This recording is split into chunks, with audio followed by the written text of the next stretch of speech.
Thank you for joining me.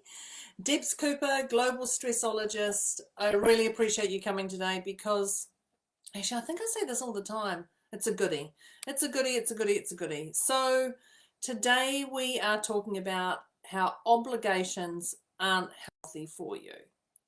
Now, I'm sure when you saw that title, you went, yeah, whatever, obligations. Obligations are just obligations. It's just a word. I get that. But I really would love to emphasize how they actually aren't healthy for you.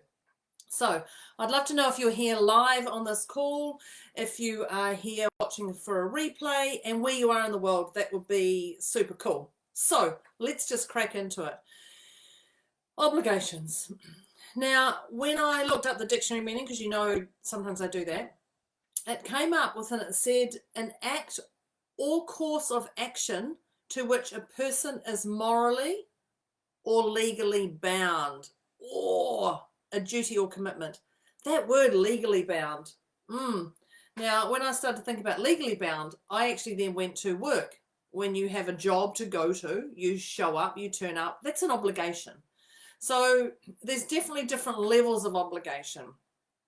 But to show up to work, that's another level that we'll sort of touch on a little bit today. But what I'm talking about is how obligation can really take you down. So when I say this, it means when someone does something for you, do you expect them to do something in return? So if someone does something for you, drops off a load of wood, or does something, does the dishes in the house, or puts the washing on, or picks up your children and takes them to a party, or has your kids overnight, or whatever it is, or gives you a reference of whatever obligation, do you expect them to do something in return? Because that's what we're talking about here today. That's really how we're going to go down into this. So I talk about fair exchange. I'm sure you've heard me talk about fair exchange. So fair exchange is I do something for you and you do something for me. Now, that's a level of obligation a little bit as well, but this has to be done with, fair exchange has to be done with no written rule, and it just is. So when I say that, if you are out of fair exchange, if I do something for you and you don't ever do anything for me, what do you think is going to happen? I call it disgruntledness. Disgruntledness comes into play and people get frustrated and angry. And it's either you or them, either person. It stirs up emotion that is real, icky, yuck, emotion. You know what I'm talking about now. So as soon as I started talking about that, I'm sure a memory came in that you went, I know what's happening. I know this whole thing. So the key is to, when you do something, you do it from the heart. When you give a service, you give it from the heart. When you speak from the heart.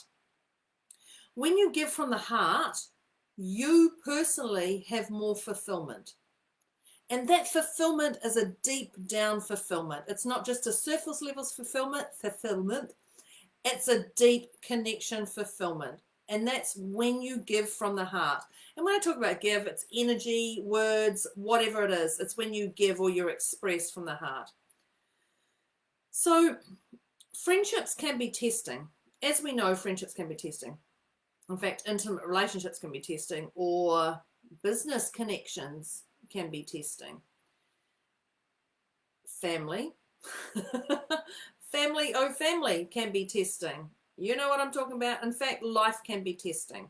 So when you think about that, things can be testing. So everyone has testing people in their worlds. Everyone has testing people in their worlds.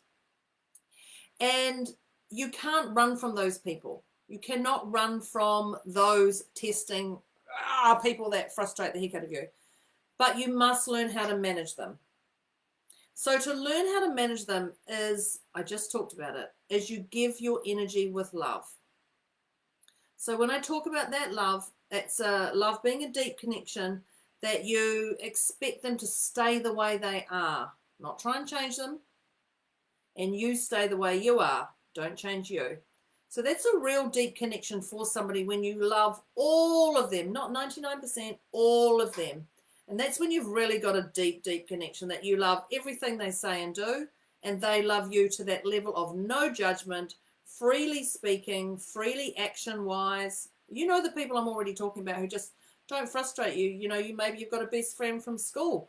Maybe you've got a work colleague. Maybe you've got a partner. Maybe you've got a family member that you just have a real deep connection with. That's what I'm talking about, where you don't judge them and they don't judge you. So when you have that deep, deep connection and you love all of them, that's their positives and their negatives, or upsides and downsides, because everybody has upsides and downsides. So that's what I'm talking about, all of that. So when you love all of them, obligations don't come into play. So when obligations don't come into play is only when you love all of them. It just is, that's who they are. And that's what we're looking for here. We're looking for that obligation to not be there. You just love them for who they are. You see the value they give you, and you see the value that you give them. Hang on, let me just adjust this a little bit. Top down, you know, as I do. So it's an even platform that comes about. So when we think about this, and you know already that I'm talking, and you know people who are coming up with that, your emotions don't come into action here, because it's our emotions that stir us up with things, anything bubbling away. So your emotions don't come into action. And that's a deep love you have for each other. And that's that deep connection, love in your heart you have for each other. Now, the other thing is, I'm not talking about infatuation love. I'm not talking about that intimate love. I'm just talking about that deep connection love that you have for each other. If you do things from obligation, because you will, come on, let's just cut to it. You will. If you do things from obligation, life will tell you to stop.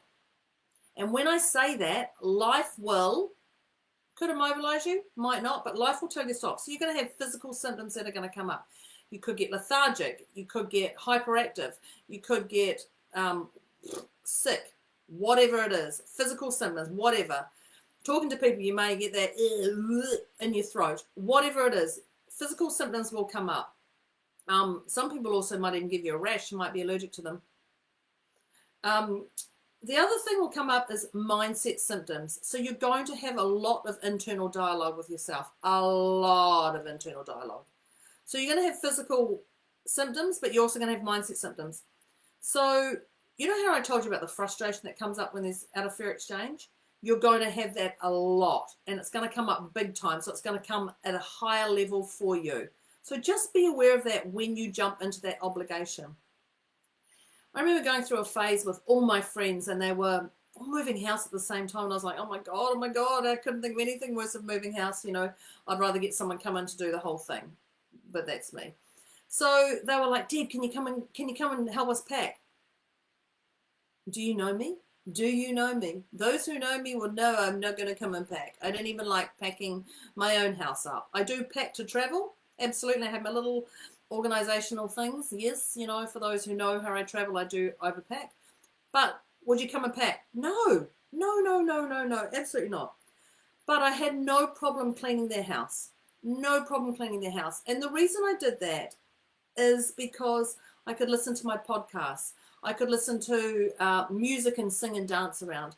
I could listen to my own internal voice and think about ideas for my business, or conflict, what's going on and how I could resolve it, or how I could connect to somebody else. So I really linked why I was cleaning that house to what's important to me. And it was about business growth and connecting with a bigger world. So I loved cleaning their house.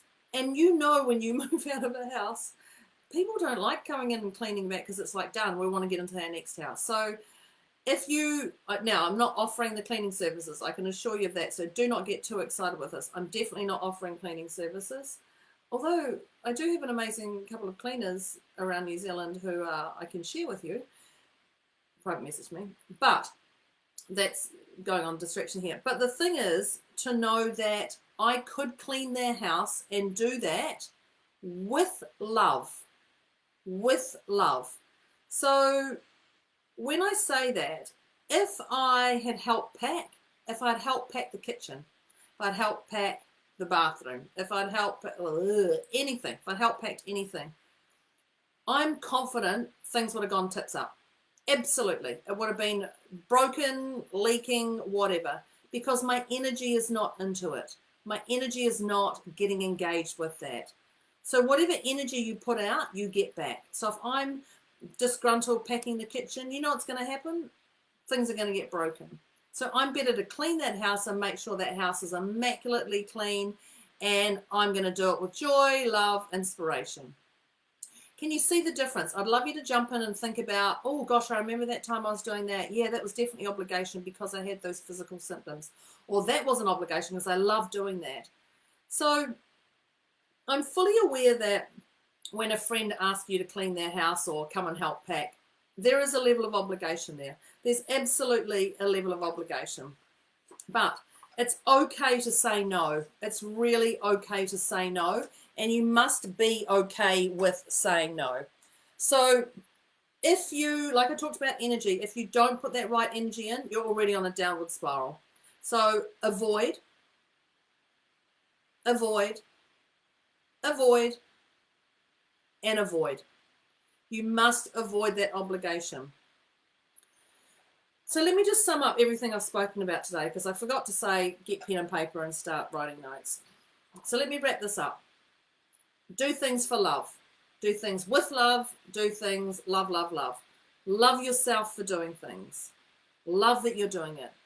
Love others for asking you to do it. And, you know I just mentioned about the no. If you do say no, you can think of a person for them to ask instead. You can definitely think of a person that they can ask instead. It takes the pressure off their brain, because if they're asking you, they already see a solution that they've asked you. So they may not have seen the other person. So you can say, hey, I can't, but you don't have to give an excuse. I can't because I can't think of anything worse to do, or I can't because it's going to drain my energy, or I can't because I'm having to make up a lie because I'm busy. Just say, look, I can't, but what about so-and-so? Or what about, do you know anybody else who could do it, who really loves to pack? Or someone you haven't caught up with in a while and you want to do some chatting. So think about those things. So it's not your job to find the solution, but you can say, what about someone else? If that makes you feel better with the no.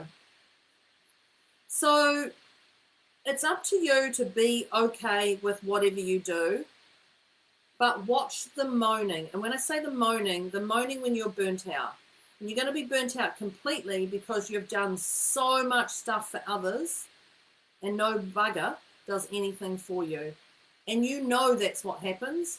And that's where out of fair exchange comes into play. Because when it's out of fair exchange, we have frustration, and it keeps going down the path. So, and wrapping this up, I want to say thank you for joining me. Obligations are not, they aren't healthy for you. Let me know if you got any questions, if you got any answers, if you got any input. I would love to hear it. Thank you for joining me today. I will see you next time. Have a fabulous day and watch those obligations. Bye.